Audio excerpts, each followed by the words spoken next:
Bine ați venit la Casa Cluj X. Numele meu este Dorian Popșor și împreună cu asociatul meu Răzvan Pischiș vom începe o nouă serie de podcasturi.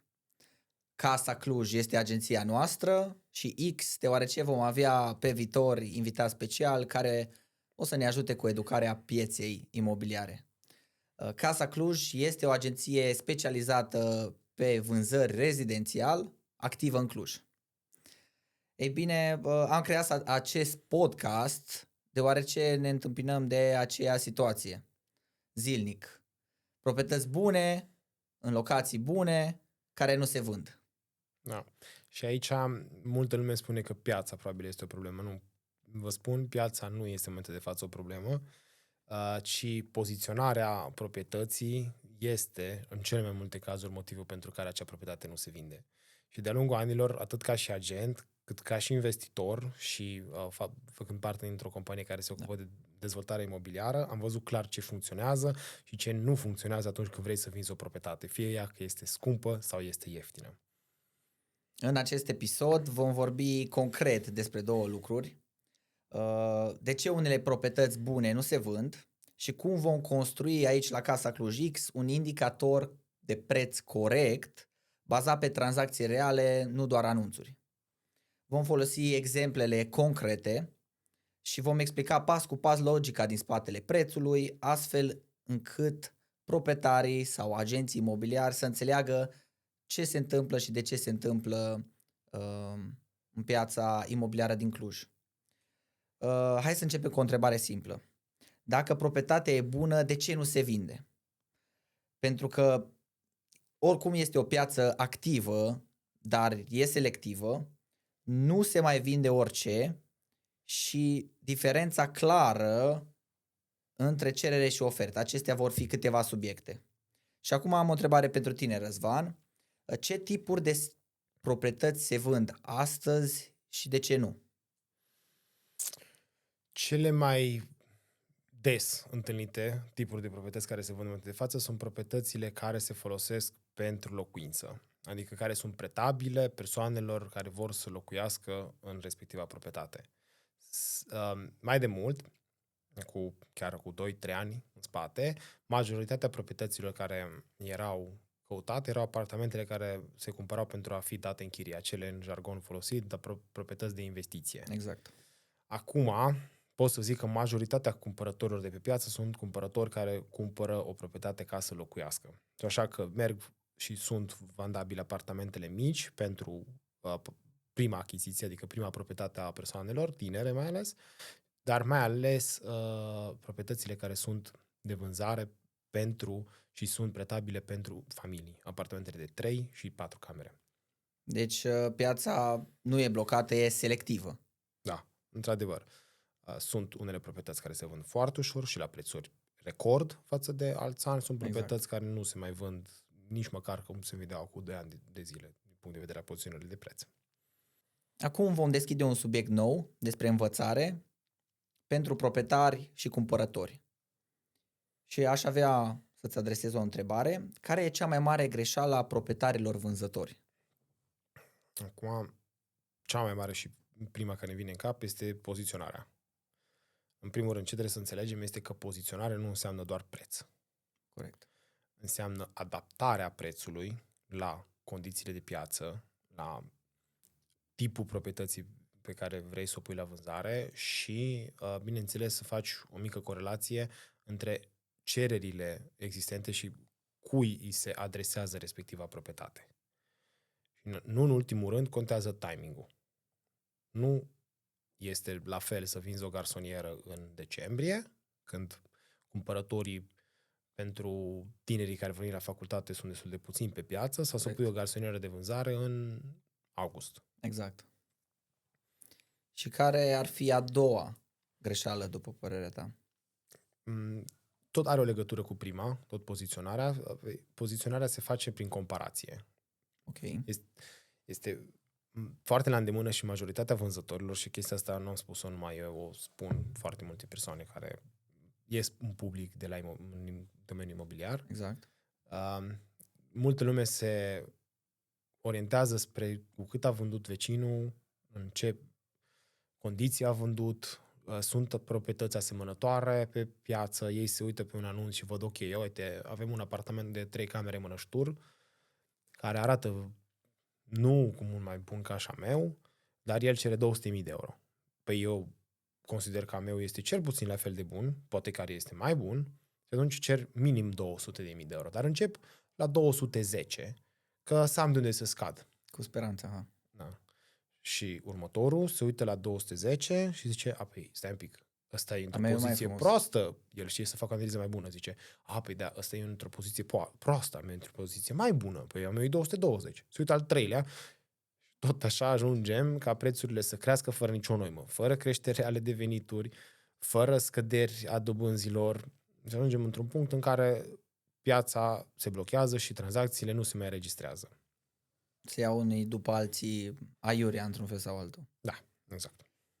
Ce ar trebui să facă diferit un proprietar la vânzare? În primul rând să asculte și să accepte feedback-urile. Bineînțeles, nu trebuie ca un proprietar să le ia de bune fiecare aspecte pe care le aude în piață, dar fiecare om are capacitatea și inteligența necesară ca de la un răspuns de la un agent imobiliar, la un alt sfat de la alt agent imobiliar, de la un sfat sau o ofertă sau un feedback de la un client, tu, ca și vânzător, să asculți și să iei toate, să le pui la un loc și să faci o decizie pe baza informațiilor pe care le ai. Și să îți faci o strategie.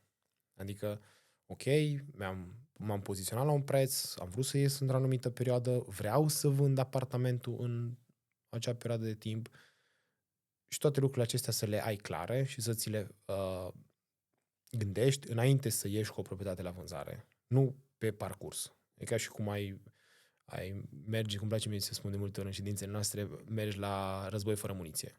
Exact. Ia-ți muniția și după aia du-te la război. Românii, din câte am văzut un pattern, le cam știu pe toate și, din păcate, cam puțini ascultă de experți imobiliari, dar noi dăm sfaturi și facem analize gratuite ca să putem să informăm, ca să ia cea mai bună alegere. Și ne și oferim să facem lucrul ăsta. Exact. Da. În fiecare podcast ne dorim să învățăm vânzătorii cât și cumpărătorii și inclusiv ne dorim să învățăm agenți imobiliari, începători și profesioniști din piața din Cluj-Napoca. Și aș avea o întrebare pentru tine, Răzvan. Care este prima greșeală pe care un agent imobiliar o face în relația cu vânzătorii? Pe lângă că e o greșeală pe care o face cu vânzătorul, este o greșeală pe care o face ca și profesionist. Și o greșeală pe care o face împotriva pieței. Acceptă să listeze o proprietate la orice preț.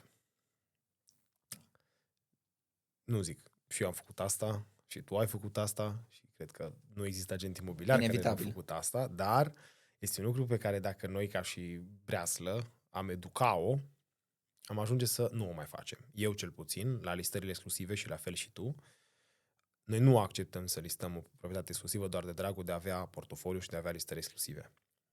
Și asta e primul lucru pe care îl facem. N-ar trebui să acceptăm să lucrăm la orice preț. Doar de dragul de a lua o proprietate la vânzare. Pentru că deteriorăm imaginea noastră a pieței, deformăm imaginea pieței din punct de vedere a prețului și promitem aspecte vânzătorului și lucruri pe care noi nu o să putem niciodată să le îndeplinim. Sau cel puțin nu în intervalul de timp în care le-am spus inițial. Probabil piața o să crească în 2 ani de zile să listăm la prețul ăla.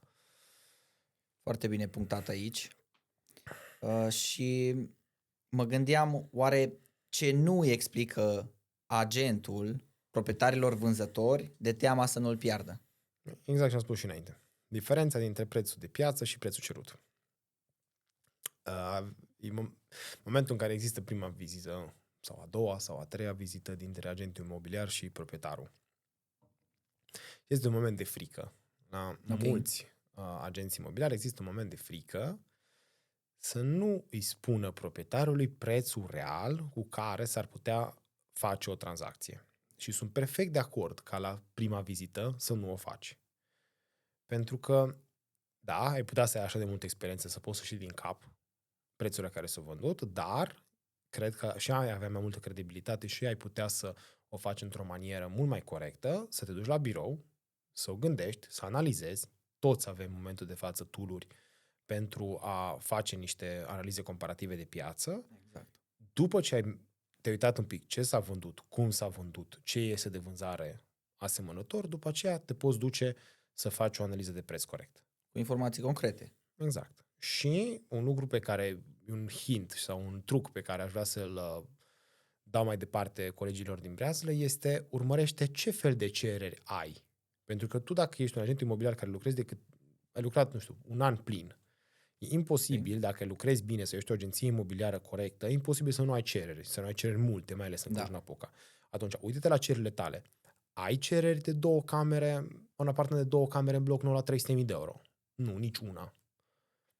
Ok, dă un telefon la un prieten. Bă, tu ai o cerere de 2 camere la 300.000 de euro. Nu am niciuna. Ok, înseamnă că probabil piața și numărul de cereri pentru apartamente de 2 camere la 300.000 de euro este foarte mică. Este un prim lucru care ar trebui să ridici un semn de întrebare. Da. Și ce ar trebui să facă diferit un agent bun când lucrează cu un proprietar vânzător? Primul rând să îl ajute să lucreze pe strategie. Exact ce am discutat înainte, că proprietarul nu are o strategie. Și atunci, un agent imobiliar ar putea să stea cu vânzătorul și să facă o strategie, chiar și schematică, astfel încât să stabilească de la început în cât timp își dorește proprietarul să vândă acea proprietate. După, să stabilească când să iasă cu acea proprietate la vânzare. În ce mod să iasă acea proprietate la vânzare. Pentru că ai putea să nu o scoți astăzi, să aștepți 2 săptămâni în care ai putea să faci o curățenie ca lumea în proprietatea respectivă. Poate poți să dai o zugrăveală să miroasă frumos și să arăți un apartament curat, să le liberezi de obiectele personale, mai ales dacă proprietatea nu este locuită. Pentru că un cumpărător sigur nu o să se simtă atras de pozele cu străbunica care au rămas în proprietatea respectivă. Și atunci ajută-l să-și dea seama că prima impresie este cu adevărat importantă și găsește o variantă în care acea primă impresie să fie bună către cumpărători. După, stabilește cu el prețul corect, stabilește minimul și maximul la care proprietatea respectivă s-ar putea vinde. Și în funcție de acel minim și maxim, stabilește un preț de prezentare, un preț corect care să-i aducă cereri în prima săptămână. Asta e un punct foarte important și cred că e cel mai important din tot podcastul de astăzi. Este foarte important ca o cerere să genereze vizite în prima săptămână. Da, e clar. Dacă nu generează cereri, tu o să scazi prețul și sunt 2 lucruri care se vor întâmpla în piață. Cumpărătorii care au văzut scăderea de preț cred că o să scazi mai mult și tot nu o să sune, sau sunt cumpărătorii care efectiv o văd pentru prima oară și aceea o să poată să sune. Dar mai mult de jumătate din cumpărători sunt cumpărători care caută de 3 luni, 6 luni și îți cunosc proprietatea. Și probabil cumpărătorii aceia sunt mult mai buni decât cei care doar intră astăzi, pentru că au văzut, au niște criterii sunt bine. de piață. Exact. Deja. Au niște criterii făcute. Și atunci acei cumpărători sunt cei mai buni. Și tu, ieșind din prima la un preț greșit, acei cumpărători pe care ți-ai dorit să vină la tine la vizionare, care poate să cumpere din prima sau a doua vizionare, nu o să vină. Și ăștia cred că sunt pașii pe care un agent imobiliar ar trebui să îi urmeze cu fiecare proprietar care dorește să listeze o proprietate. Oricum ai punctat foarte bine și sunt perfect de acord cu tine la partea de pregătire a proprietății. Face o diferență de la cer la pământ. Adică un lavabil poate să ajute chiar și cu câteva procente în vânzare. E normal. Să fim serioși. Dacă vânzătorii de mașini nu ar spăla mașinile. Nu ar spăla mașinile și le-ar ține plin de noroi, nu? Tu când mergi în parc, la care o să te uiți? La aia care strălucește sau la aia care este mată și care nu-ți atrage deloc privirea? La fel și noi, ca oameni. Ne spălăm, ne îmbrăcăm, ne aranjăm. Corect. Când vrem să mergem în public, nu mergem și ne prezentăm exact cum ne-am trezit din pat, fără să spălăm pe dinți. Nu? Exact la fel este și o proprietate. Și o proprietate creează emoții, creează primă impresie și este foarte important să avem grijă de ea.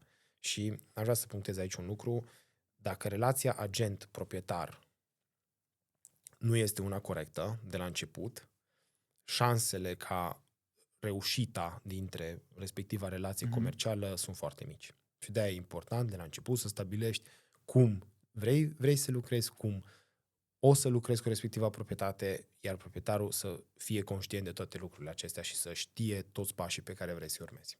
Deci, practic, un agent imobiliar nu îți promite vânzarea, îți promite procesul corect. Da. Dacă ar fi să efectiv să luăm într-o singură frază, da. Deci, după cum am discutat, vom avea mai multe informări pentru clienți, dar și pentru profesioniștii din piață. Și împreună ne dorim să creăm un indicator de preț corect în Cluj-Napoca. Cum vom face acest lucru?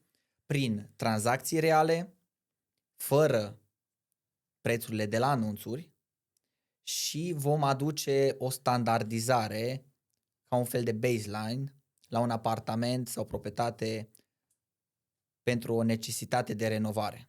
Dar te las pe tine să discuți mai multe lucruri despre acest subiect. Da. Ca să poți cu adevărat să zici care este prețul per metru pătrat în zona respectivă și la tipul respectiv de proprietate, tu trebuie să îl reduci la un numitor comun. Ce poate să facă diferența între un apartament de 3 camere decomandat în Mărăști, etaj intermediar, unul s-a vândut la 210, unul s-a vândut la 180.000. Dacă e același etaj, aceea zonă, aceeași compartimentare, de obicei diferența de preț sunt finisajele și mobila. Și atunci noi trebuie să scoatem afară valoarea asta pentru finisaje și pentru mobilă ca să ajungem la un preț al proprietății respective, prețul în cazul în care respectiva proprietate ar necesita o renovare. Și atunci, când ajungem în punctul în care noi am scos valoarea de investiții în apartament, ajungem la un preț mediu la care acea proprietate s-a vândut. Bineînțeles, prin această reducere și poți tu, ca și proprietar sau ca și agent imobiliar, să ajungi să evaluezi cu adevărat proprietatea. Și vă dau un exemplu simplu. Dacă costă 2700 de euro metru pătrat, un apartament, la stadiu necesită renovare, în Mărăști, etaj intermediar, și tu ai finisaje noi, dar de calitate medie, adaugi 300 de euro metru pătrat. Ai mobilă nouă, calitate medie, poți să adaugi fără nicio problemă 3000 de euro per încăpere. Încăpere înseamnă bucătărie, living, dormitor 1, dormitor 2, da, și așa mai departe. Exact la fel vom face și noi. Vom scoate împreună vom face o evaluare legată de aproximativ ce valoare au investițiile, adică finisajele mobila, le vom scoate afară din prețul la care tranzacția s-a înregistrat și vom avea prețul la faza necesită renovare. Exact. Atunci vom analiza prețurile după tip, zonă, suprafață și preț de tranzacționare. Exact. Și vom ajunge la un preț echivalent necesită renovare și un preț corect per metru pătrat. Și vreau încă o dată să mai punctăm partea inițială. Tot ce vom face mai departe în podcastul Casa Cluj X vor fi doar tranzacții real finalizate. Da? Exact. Adică care sunt făcute de agenția noastră, nu au scopul de a face reclamă, dar au un scop informativ, dar care sunt făcute și cu agenți imobiliari colaboratori. Suntem peste 100 de agenți în Cluj-Napoca în care suntem în grupuri comune, lucrăm foarte bine împreună și cu ei împreună vom aduce cât mai multe proprietăți și vom încerca să construim un preț metru pătrat. Bineînțeles, nu vom reuși în acest podcast să prezentăm toate proprietățile. Nu avem cum. Dar la finalul fiecărui podcast vom avea un drive care îl va face public pe fiecare zonă, pe fiecare tip de proprietate, încet se va completa. Acest drive va fi public pentru toată lumea și dacă tu o să ai un apartament de vânzare în Mărăști, vei intra în drive, vei merge la secțiunea Mărăști, vei merge la secțiunea apartamente și vei vedea apartamente care au fost vândute în ultimele 3, 6 luni, 12 luni. În zona ta. În zona ta. Bineînțeles, asta va dura timp. Da. Dar pe măsură ce vom evolua în podcastul ăsta, vom învăța și noi mai bine ce înseamnă modul ăsta de exprimare în în acest format, pe Exact. măsură ce vom face acest lucru, ăsta este ceea ce ne dorim noi. Ăsta este deziteratul nostru, să ajungem în punctul în care să avem această bază de date reală pentru cumpărători, vânzători și agenții imobiliari. Exact. Perfect. Acum, noi oricum ne-am dat seama că problema nu e piața, problema e poziționarea și prețul se construiește. Așa că eu zic să mergem un pic mai departe și să luăm niște exemple pe care le-am avut chiar săptămâna aceasta la noi în agenție, în Casa Cluj. Un apartament pe strada Mureșului. Este un apartament la etaj intermediar. O să aveți oricum proprietățile pe ecran ca să aveți și voi vizual. Este un bloc izolat. Are 64 de metri suprafață utilă și prețul de tranzacționare a fost 197.000 de euro. Bun, perfect. Și atunci aici va trebui să aducem acest apartament la stadiul necesită renovare. După cum puteți vedea și în fotografie, apartamentul este locuibil, finisat ultima oară la aproximativ 10 ani, așa că am scos 150 de euro pe metru pătrat pentru finisaje, am scos o sumă de 4.000 de euro pentru mobilă, adică 1.000 de euro mobilă per încăpere. Mobila a fost la un moment dat bună, dar în momentul de față o poți folosi, dar nu este o mobilă nouă. Și vom ajunge la un preț de 183.490 de euro, adică aproximativ 2.900 de euro pe metru pătrat. 2.900 de euro pe metru pătrat, un apartament praf, adică să necesite renovare, în zonă între lacuri, etaj intermediar și bloc izolat termic. Da. Perfect. Următoarea proprietate ar fi 2 camere într-un bloc nou din 2025 pe strada Soporului. Soporului 1-3, mai specific. Da. Un apartament la etaj intermediar, 54 de metri suprafață utilă plus balcon. Prețul de tranzacționare 173.000 de euro.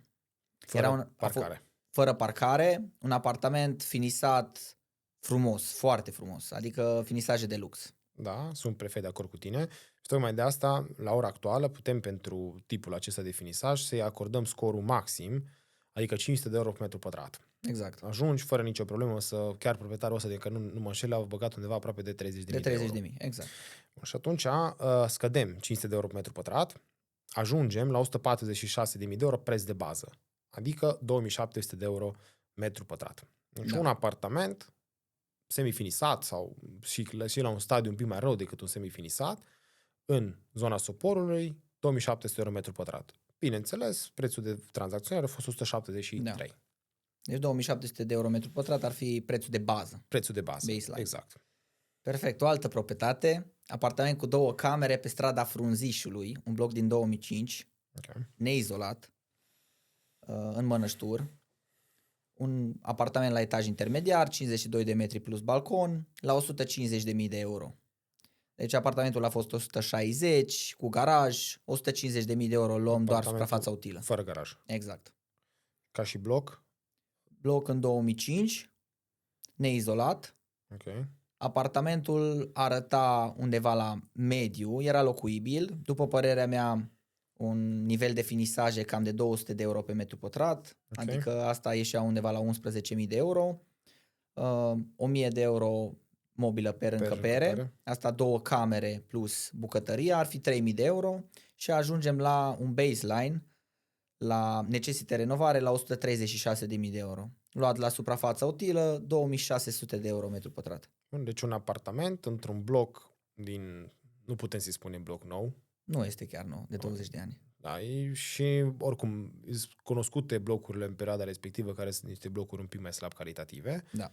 Atunci, un bloc în Mănăștur, în perioada 2005-2010, 2.600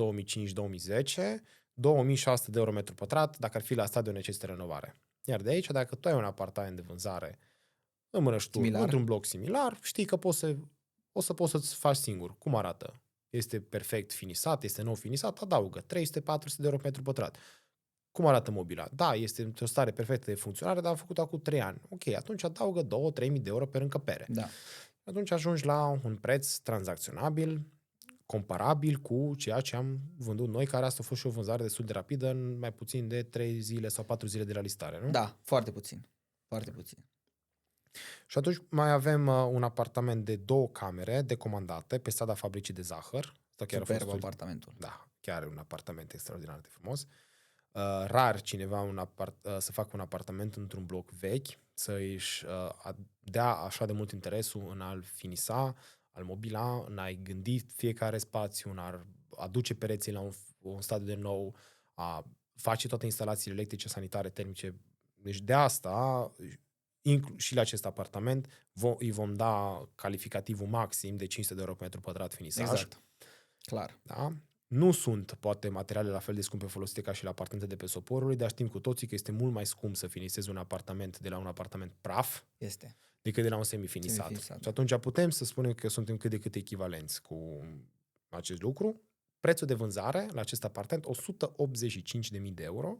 Am scăzut 500 de euro pe metru pătrat finisajele. Exact. Scădem 15.000 de euro mobilă, deși cred că la acest apartament proprietarul a plătit un pic mai mult. Un pic mai mult. Dar trebuie să lucrăm standardizat și ajungem la 144.000 de euro, un apartament praf, aproximativ 2.750 de euro metru pătrat, suprafață la preț pe metru pătrat util. În zona Fabricii de Zahăr, care iar e un preț realist. Realist, da. Da? Deci în zona de 2750, cunoscută ca și groapă în Mărăști, Fabricii de Zahăr, Dâmboviței și străzile adiacente, undeva pe acolo. Din fericire, la acest podcast o să avem și poze undeva sus-jos cu apartamentele, să vedeți efectiv ce s-a vândut și de ce este mai greu într-un bloc vechi să se aducă la baseline, pentru că toate instalațiile o să trebuiască schimbate, instalațiile sanitare, termice, electrice, deci este mai greu decât un apartament într-un bloc nou semifinisat. Inclusiv geamurile se schimbă, Da. iar la un apartament într-un bloc nou semifinisat, geamurile, instalațiile, toate le folosești. Că mai duci poziții noi suplimentare electrice, da. Dar una e să spargi, să schimbi toate, inclusiv tabloul electric. Da. Cine a făcut vreodată stilul ăsta de lucrare știe. Eu am avut mai multe experiențe în care inclusiv am scos și șapă afară și am tras șapă mecanizată la etajul 8 în blocurile vechi. Au venit... S-a făcut consiliul de administrație la bloc și au chemat poliția locală că le stric structura de rezistență. Wow. Și le-am explicat că eu am scos șapa veche, care era mult, mult mai grea, era betonul la cuarțat și am tras șapă semi-uscată, care este mult mai ușoară. Și polițiștii, bineînțeles, că au dat dreptate, că nu e nicio problemă, dar este de lucru. Când vrei să faci un apartament vechi, să-l aduci la un stadiu nou, exact cum a fost apartamentul ăsta de Fabricii de Zahăr, chiar este de lucru mult. Corect. Ultimul apartament tranzacționat pe care vrem să-l prezentăm pe acest canal este un apartament de 3 camere pe strada Nina. Acesta este la parter. Până acum toate apartamentele au fost la etaj intermediar și ce vreau să spun e că la parter și la ultimul etaj în blocurile vechi, da? Parter și ultimul etaj, vom aduce o reducere și la etaj. Acest apartament este parter cu balcon, chiar 2 balcoane, care balcoanele au fost realizate cu autorizație de construcție, astfel încât noi vom aduce, bineînțeles, de la noi, eu spun că ajungem în punctul în care reducem 5.000 de euro din prețul de tranzacționare. Da. Deci e foarte important. Pe lângă faptul că vom reduce finisaje, mobilă, vom face mici ajustări pe parcurs la fiecare proprietate și în funcție de poziționare. De etaj și, bineînțeles, și calitatea blocului. Și acolo vom avea apartamente la care o să scădem din prețurile posibile de tranzacționare. Corect. Și atunci, revenim. Apartamentul de pe Nina este într-un bloc, într-o stare bună, izolat, are 67 de metri pătrați utili, prețul de tranzacționare a fost 196.000 de euro. Aici cred că a fost aproximativ o lună, nu? De la listare. O lună și un pic, da. Da? Bineînțeles, a fost listat mai scump. Reducem 5.000 de euro pentru etaj, cum am spus, 250 de euro metru pătrat finisaj, a fost un apartament frumos, locuibil, bineînțeles, utilizat, dar făcut corect frumos în punctul ei. Mai reducem 8.000 de euro pentru mobilă, poate aici ar merge și un pic mai mult, dar, bineînțeles, cum am spus și înainte, lucrăm standardizat. Am luat pe camere, Da? Pe număr camere și 1.000 de euro, am luat 2.000 de euro per încăpere. Și ajungem la 171.250, aproximativ 2.500-2.600 de euro pe metru pătrat util, un apartament la parter, praf, în zona Kaufland Mărăști. Exact. Cam acestea sunt tranzacțiile pe care le vom spune pe acest canal și, cum am spus și înainte, vom înregistra și respectivul drive va fi actualizat în mod continuu cu noile proprietăți. În felul acesta. E bine, abia așteptăm să invităm oameni să ne spună perspectiva lor, ce tranzacții au făcut, colaboratori, și să putem să vedem ce baseline le putem oferi apartamentelor respective ca proprietarii sau chiar și agenții imobiliari, profesioniștii din piață, să se ia după aceste standarde. Da, ar fi frumos să se lucreze un pic standardizat. În străinătate, chiar acum când am fost în ultima vacanță, am avut norocul să mă prietenesc cu un agent imobiliar din Danemarca și mi-a arătat cum lucrează ei. El se ocupa mai mult de comercial, dar avea colegi care se ocupau și de rezidențial și nu listează o proprietate fără evaluare. Super. Da, evaluarea, cum ar fi la noi, evaluarea Nevar. Și bineînțeles, și evaluările au foarte multe lucruri după care se iau, care se ia inclusiv indicele de confort a apartamentului. Ce facem noi aici? Vezi? Scădem ei au indice de confort. La noi este confort după suprafațele. Da. Există confort după luminozitate, pierderi de căldură și așa mai departe. Izolare fonică. Exact. Da. Sunt multe lucruri care intră, nu le știu să le spun pe toate, dar obligația lor când vând un apartament e să aibă obligatoriu o evaluare. Ca un fel de carte tehnică. Din câte am înțeles, este și groasă. Da. Și sunt multe țări în care, bineînțeles, documentația de vânzare a unei proprietăți este mult mai mare. În Olanda, un prieten unde meu și-a cumpărat acum un apartament într-un bloc nou și cumpărătorul plătește și are o obligație de către bancă să facă expertiză tehnică la fiecare proprietate. Da. Și se face verificare dacă, nu știu, de exemplu, s-a folosit plumb în construcție, acolo au o problemă cu țevile de... plumb. Au țevi de plumb și au o problemă destul de mare cu lucrul ăsta. Bine, clar, până vom ajunge în punctul ăla de educație, dar pașii sunt buni, sunt din ce în ce mai mulți agenți imobiliari buni, sunt din ce în ce mai multe agenții imobiliare bune, suntem din ce în ce mai mulți oameni care ieșim în public să vorbim despre aceste subiecte. Exact. Clar, noi suntem la început, mai facem greșeli, dar informația este bună și